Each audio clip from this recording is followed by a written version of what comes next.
Let's go to Algiers now. And good morning, Lekan, and welcome to the show. Good morning, Austin. Okay. Good morning, Nigeria. Okay. Cecilia is here and Tayo Salam is also here. We are celebrating the victory of the boys, and we're also hoping that the ladies will join. Give us the updates coming from the games. Yeah, I want to tell you that the boys has shown that they are real champions. Because like I told you 2 days ago, I said we came with only 6 teams, 3 boys, 3 girls, and they've shown that they can hold their way. I want to tell you that the players have shown, because we have 3 categories of events. We have the Cadet, we have the juniors, and we have the under-21. And I want to tell you that the players play in all the categories. They play in the Cadet, they play in the junior, and they play in under-21. Yesterday, they had to forgo the under-21. Okay. Hard, and they beat Tunisia to qualify for the final in the junior boys. That means they've automatically qualified alongside Egypt for the World Junior Championship. In less than 40 minutes, the girls will be playing Algeria for the semi-final match. If they win, they qualify. But if at all anything is other way around, they can still play for the top place. That means we need the top 2 teams to qualify for the World Junior Championship. I want to tell you, Austin, it has been a good experience for this player. Abayomi Animashaun, the youngest in the team, he has shown that he has a large heart. I was surprised yesterday, 2 days ago, they played against Tunisia, although the Tunisia defeated them in the other 2-3-2. But some of the players that play for the Tunisian team are senior national team. Wow. Abayomi was able to beat one of them. And for us, it's a good exposure for them. It's a good development for them. I think they're coming to this competition has really exposed the player. They have had the confidence. They can play well. They can face anybody. They don't, like I spoke to one of the Algerian ladies. He said Nigerians have the heart. They can take risks. They can play they have the skill. That's what stand them out. And we're looking forward to more success in this competition. Okay, before the tournament started, you spoke with the president of Africa Table Tennis Federation, and he talked about Nigerians, the fact that they were actually missed in the last competition. I mean, what's your own view about Nigerian athletes in this one, and what is he thinking now that we have Nigerians there and also doing, a lot of big things over there? I want to tell you that the African Table Tennis Federation needs Nigeria. They believe if we have Nigeria, if we have Egypt, and any other team, Africa can present a formidable team for the World Junior Championship. That's why it's very important for ITTF to encourage Nigeria to be able to at this competition. Last year, when Nigeria was not there in Mauritius, we knew what happened. Most of the went, they could not make it there because the African culture, no fun.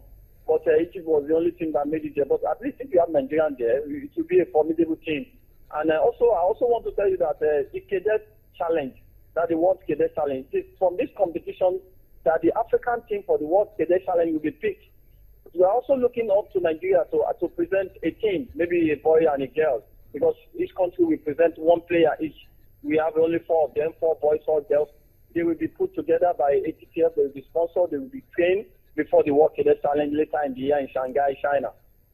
Okay, Lekan, it's Nigeria versus Egypt again in the final of the junior boys event. And they met already in the group stage. Egypt won that one convincingly. What's the coach going to do differently now in the final to ensure Nigeria emerges victorious? I want to tell you, Tayo, anything can happen. Yesterday we played Egypt in the group stage. I want to tell you we won one match, and the match was crucial to them. They defeated us 3-1. But, in table tennis, anything can happen. You can have your best day. And our players, they improve with every match. From the beginning, from the start, from the first day, they've improved with each game. And anything can happen, you don't say maybe Egypt are going to run over them. They've shown that they can hold their way, they can hold their sway against Egypt. I'm not doubting their ability. They've shown very well. They've shown that they have the heart. And, I don't want to be judging Egypt because they have the strong. Anything can happen. Our players, one of the things that makes Nigeria stand out, that I can do spirit, and they've shown it here that they can do it. That's right, and we just want to wish them all the best. Thank you so much, Lekan Okusan, for the update from the ITTF Africa Junior Table Tennis Championship in Algiers. We appreciate the love. So, and that's it, guys. Yes. We just hope it keeps getting better. I just said it, that anything can happen with table tennis. You win the first 2 sets, it's not over. Yes. We can't You just see have to somebody wait come back. in the final 4 sets to see how you can actually get something out of that. We're going to reel out some of the results of what happened, yesterday for the Nigerian boys and of course Nigerian girls. And we talked about the fact that the pressure is actually no longer on them right now. Yeah, it's not really on them. They've qualified for the world event already. And I was just going to confirmation of the results from yesterday in the junior boys and semi-finals. It was Egypt beating Congo Brazzaville. That's how they got into the final. And Nigeria defeated Tunisia 3-1 to get into the final. So Nigeria, Egypt today. We'll find out who actually wins that one.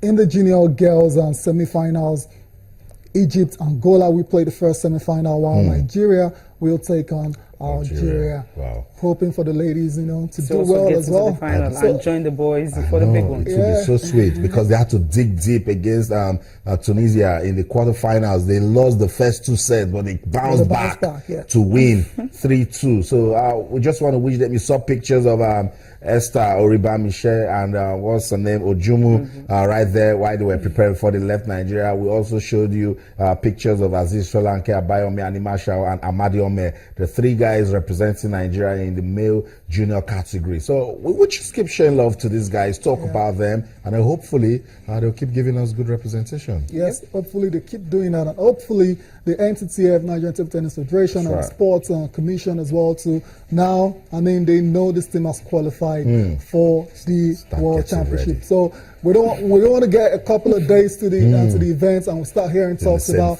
how they might not make it. How this, so they've got to come on, because this is April. Yeah. Okay, it's in November, December. I hope the sports minister are actually watching right now. If you're watching, we already have the boys qualifying for the tournament later this year in South Africa. Okay. So from now, prepare for the boys first. At the end of the day, we'll know if the girls are going to join them. Yeah. So these are events you already know it's slated for this year. So at least the money should start coming in now. So you have to prepare. No stories. Nigeria Table Tennis Federation start writing your letter to the Ministry of Sport that these young lads will go for the World Junior Table Tennis Championship. Let's go on a break. We'll let you see this promo. When we come back, we'll talk about it and then we'll get you talking as an action-packed world of sports. Don't go anywhere. Stay.